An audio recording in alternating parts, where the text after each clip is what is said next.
I'm Victoria Pearson, you can call me V. The festive season is in full swing here in the Pearson household.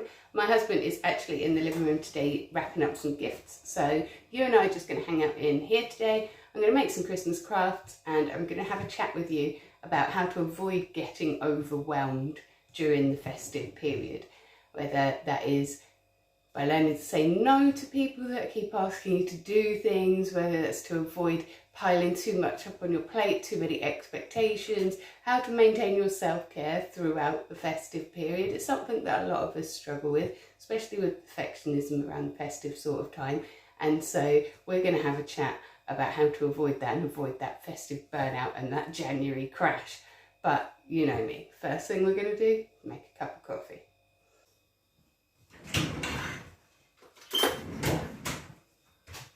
Like I say, one of the big reasons that we end up feeling really overwhelmed at Christmas time, or whatever festive period you celebrate, if there's a big annual celebration in your cultural religion or family, it can get really highly pressured, right?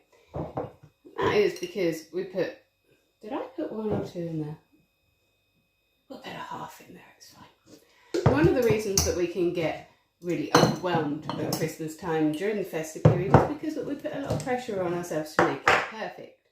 And a lot of the time, that pressure actually is just coming from ourselves. For example, I just said to you that my husband was in there wrapping up presents for the children. There was a time when I would not have let him do that, because to me, when you wrap a present, there has to be curling ribbon, there has to be bows, so you have to have worked really hard on it. And my husband struggles with that decorative side of things. But recently I realised children don't care. So I'll do the wrapping and the pretty ribbons for when the in-laws and the grandparents and all the people that appreciate that kind of effort are opening their presents. I'm very happy to leave the rest to my husband, because children really, really don't care.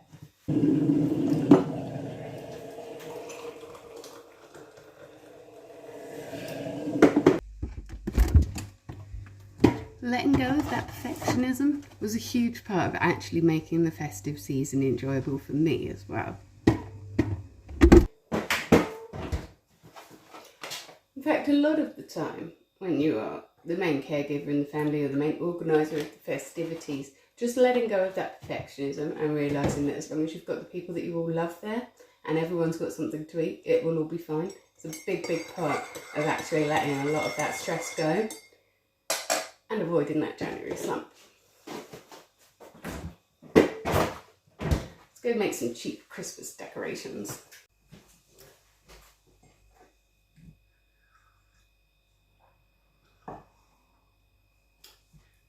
So if you watched my video a couple of weeks ago where I was making my Christmas wreath, you will know that I bought a couple of these little tiny boxes of lights and didn't use this one in the end. I don't even know if you can see that because it's such fine little wire with tiny little lights on it. We're going to do something with that.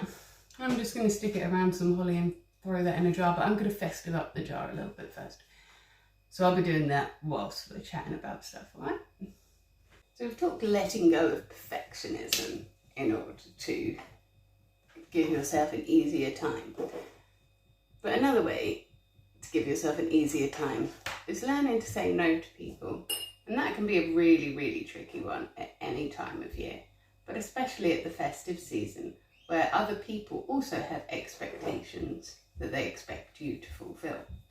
They might expect that they're all going to be there for a family dinner. They might expect you are going to be cooking family dinner.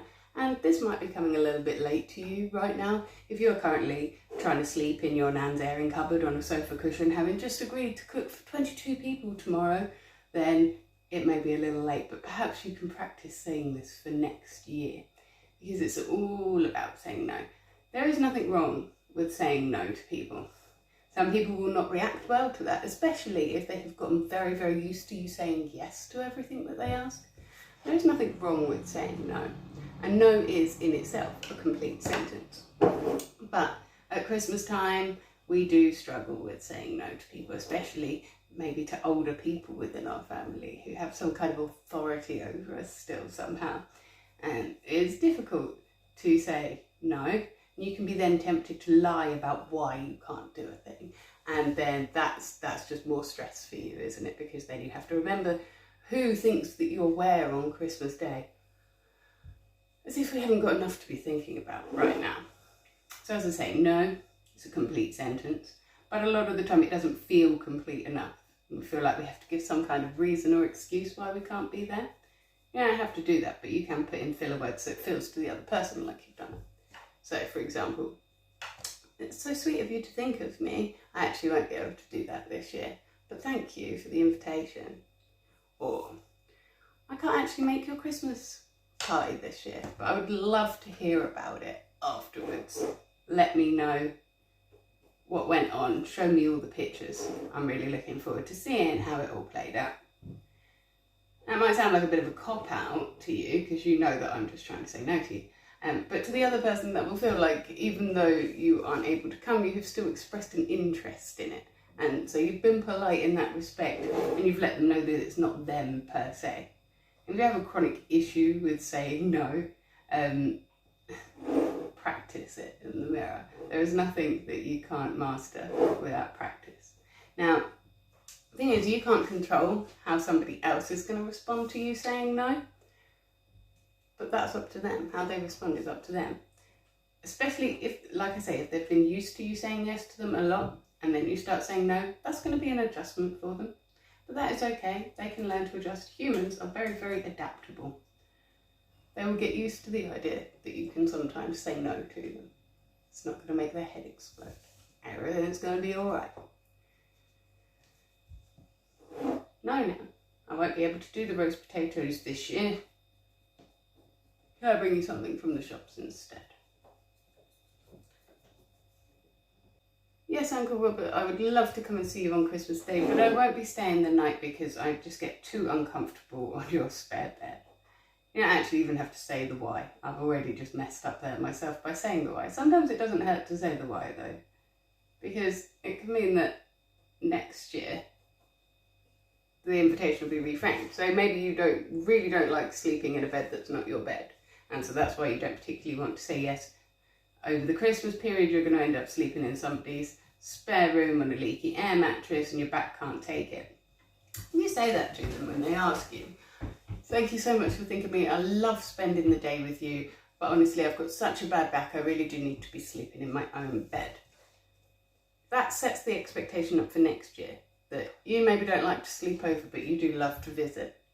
And so that can help reframe the expectation in other people's minds and make future no's a lot easier for you too. You do not have to feel guilty for saying no. It is your festive season too. You do not have to spend your time with anybody that you do not want to spend your time with. It is okay to say no. It is okay to say no without giving a reason why. And there are lots and lots of ways that you can politely say no, thank you. I don't want to come this year.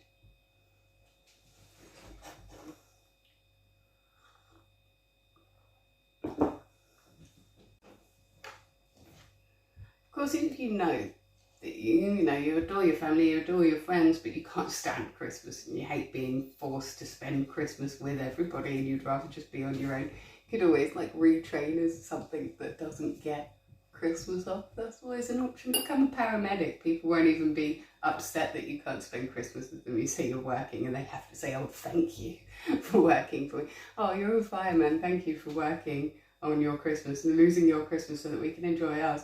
They can't even be mad about that. So I think life hack for you, become one of the emergency services or a carer or something like that. Never have to spend Christmas with anyone ever again. Bonus.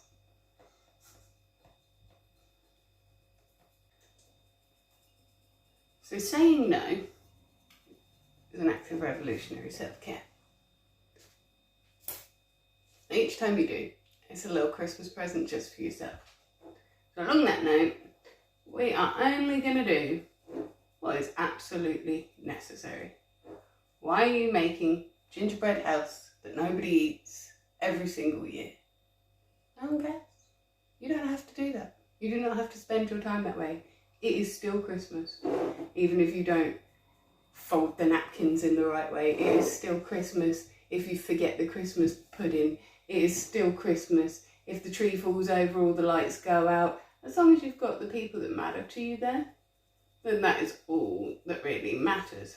And so on that note, one of the most important things to do to avoid getting overwhelmed and burnt out in January is to not get yourself into lots and lots of debt for Christmas. It is only one day. Your family and friends know that you love them, regardless of whether or not you buy them lots of things. Bake them some biscuits, or give them some housework vouchers you'll offer to do their hoovering or something. Give them your time, give them your care, because that's what really matters. Not a single one of the people that actually really love you want you to get into debt so that you can buy them something that they're going to forget you bought them by this time next year. There are lots of different things that you can make. There are lots of different ways that you can show people you love them without spending lots and lots of money for what is essentially just one day.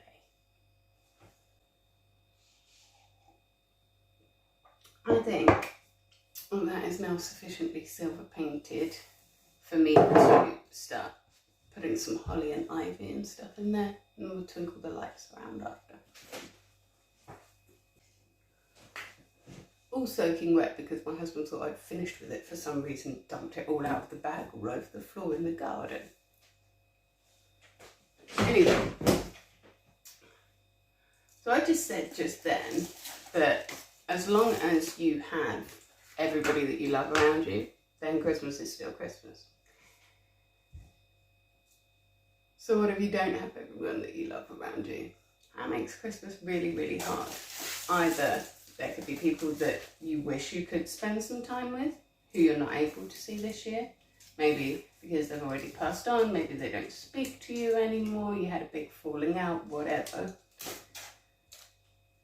That must make Christmas Day really, really difficult, especially hanging.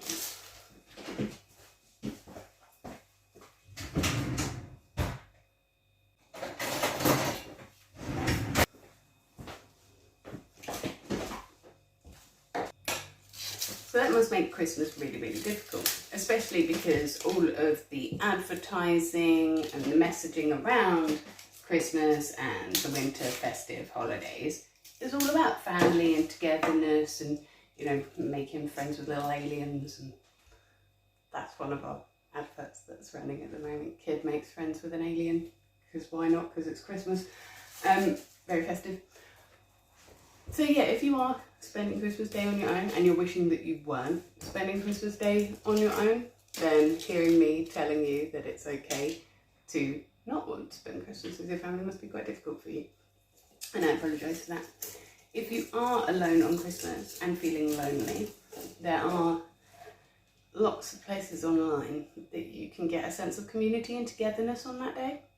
So if you are on Twitter, there's, I think it's Sarah Millican started it, there's a hashtag called JoinIn, where everybody who is feeling lonely around Christmas can get together and chat on there and feel a little bit less lonely, watch some films together, that sort of thing. Twanta 2022 will be a lovely hashtag because it is a lovely thing where people from all over the world get together to buy gifts for strangers that they don't know anything about in a sort of Twitter secret Santa. I think that there's a couple of other ones on Twitter as well. I'm not sure about Facebook because I don't really do Facebook. But what I will also do is do some kind of community post here on Christmas Day. But if you are feeling a little bit lonely and a little bit all by yourself, then you can come and chat on there. I won't be able to be on there all day because I've got the children, but I will be popping in and out just to see how everybody is and wish you all a really nice day. So don't be sitting there on your own feeling like you're completely by yourself. There are places that you can reach out to other people, and there are people that are just like you that are also feeling alone. It is only one day. It will pass.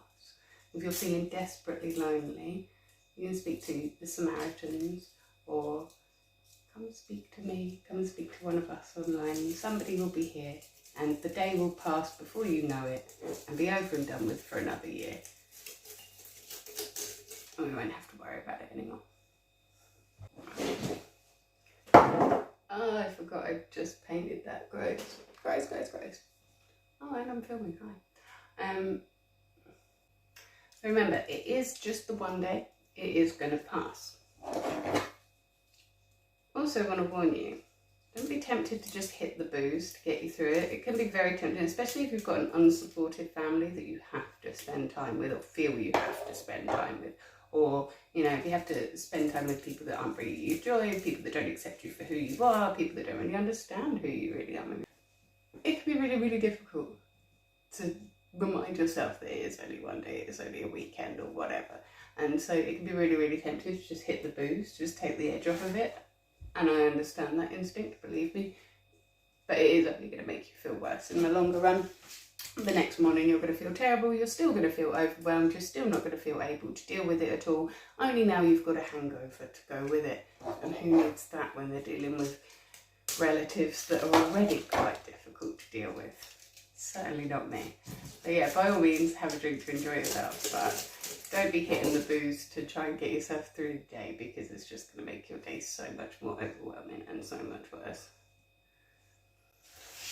I don't know whether to leave this as just holly or stick some ivy in it too. What do you think? I think it needs some ivy too. That's not holly. I actually think it would look better without the ivy. Let's just have the holly on instead. We'll do something else with the ivy. Okay, so I have just now put my last bit of holly in. I think it looks alright. I did put some ivy on as well, but it didn't look as good, I don't think. Right, I am going to chop off a couple of the excess branches, and then I am going to put the lights on. Ow! Should have worn gloves for this too. Just like with the wreath, didn't bother. Slows me down. Nice. It's not looking too bad, huh? Yes, I did get too much foliage, don't mind that.